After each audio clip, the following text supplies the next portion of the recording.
देश का मिजाज नॉर्थ। लक्ष्माइक देश का मिजाज और खबरें नॉर्थ से।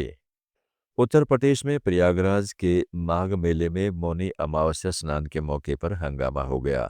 पुलिस ने शंकराचार्य स्वामी अवि मुक्तेश्वरानंद सरस्वती के काफिले को रोक दिया। मेला क्षेत्र के 9 व्हीकल जोन होने का हवाला देकर शंकराचार्य को संगम तट पर जाने से रोक दिया गया। इस पर उनके समर्थकों और पुलिसकर्मियों के बीच तीखी बहस के बाद धक्का मुक्की हो गई। अपने शिष्यों संग मारपीट के विरोध में शंकराचार्य ने स्नान करने से मना कर दिया। अधिकारियों ने बताया कि शंकराचार्य से पैदल जाने का अनुरोध किया गया था, पर इसके लिए वो तैयार नहीं हुए। करीब 3 घंटे विवाद की स्थिति बनी रही। इस बीच पुलिस ने 2 बार शंकराचार्य के समर्थकों को हिरासत में लिया। फिर शंकराचार्य के रथ को जबरदस्ती संगम क्षेत्र से बाहर कर दिया गया। परंपरा के विपरीत आज संगम पे स्नान करने आए थे और रथ पे अपनी पालकी पे वो बिना अनुमति के आ गए थे और वो ऐसा समय था जबकि संगम पे बहुत ज़्यादा भीड़ थी, तो बार बार अनुरोध करने के बाद भी बिना अनुमति के वो यहाँ पे आए और अपनी जिद पे अड़े रहे। ये गलत था और भी कई पहलू संज्ञान में आया है कि वो जब बिना अनुमति पॉन्टून पे आए तो वहाँ पे उनके समर्थकों द्वारा कुछ बैरियर्स भी तोड़े गए और कुछ पुलिस वालों के साथ। उत्तर प्रदेश के संभल हिंसा पर समाजवादी पार्टी अध्यक्ष अखिलेश यादव के एक पोस्ट को लेकर मामला गरमा गया है। इस पोस्ट को सुप्रीम कोर्ट में वकील विष्णु शंकर जैन मानहानिकारक बताते हुए दिल्ली के पटियाला हाउस कोर्ट में केस दर्ज कराया है। वकील ने सपा अध्यक्ष से ₹1 हर्जाना की मांग की है। बता दें कि संभल हिंसा के बाद अखिलेश यादव ने सरकार और प्रशासन पर हमला बोला था।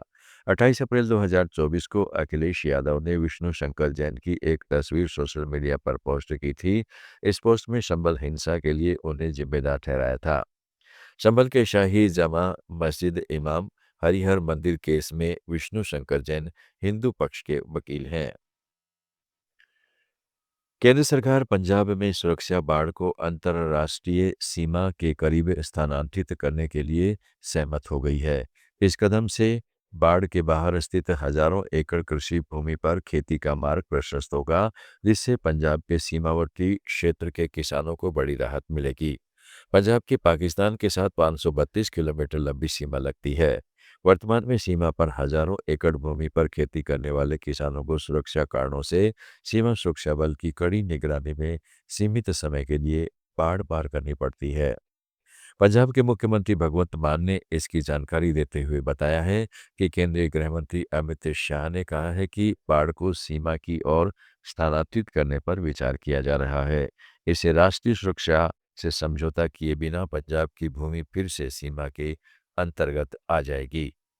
राष्ट्रीय राजधानी क्षेत्र दिल्ली और आसपास के क्षेत्रों में वायु गुणवत्ता प्रबंधन आयोग ने तत्काल प्रभाव से क्रैब का चौथा चरण लागू कर दिया है। यह निर्णय दिल्ली के वायु गुणवत्ता सूचकांक के कल 400 तक पहुंचने के बाद लिया गया, जो कि वायु की बेहद खराब श्रेणी है। इन प्रतिबंधों के तहत आवश्यक वस्तुओं, आवश्यक सेवाओं को ढोने वाले वाहनों को छोड़कर BS4 ट्रकों के दिल्ली में प्रवेश पर प्रतिबंध लगा दिया गया है। क्रैब के पहले, दूसरे और तीसरे चरण के सभी उपाय लागू रहेंगे। उत्तराखंड में अंकिता भंडारी मौत का मामला गरमाने के बाद से भाजपा के नेताओं और मंत्रियों को लगातार विरोध का सामना करना पड़ रहा है। गोपेश्वर में आज भाजपा प्रदेश अध्यक्ष महेंद्र भट्ट को जनता का गुस्सा झेलना पड़ा। भट्ट को अपने ही गृह जनपद में काले झंडे दिखाए गए।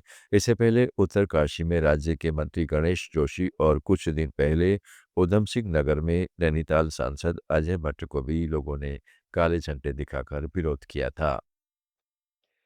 मध्य प्रदेश के धार स्थित भोजशाला को लेकर चल रहे विवाद पर हिंदू पक्ष फिर सुप्रीम कोर्ट पहुंच गया है। उसने एक याचिका लगाकर 23 जनवरी को बसंत पंचमी के दिन मुस्लिमों की नमाज पर रोक लगाने और सिर्फ हिंदुओं को सरस्वती पूजा की इजाजत देने की मांग की है। कोर्ट से इस मांग को लेकर जल्द सुनवाई करने का अनुरोध किया गया है। यह याचिका हिंदू फ्रंट फॉर जस्टिस की ओर से वकील विष्णु शंकर जैन ने दाखिल की है। आप सुन रहे थे let's mike more than radio.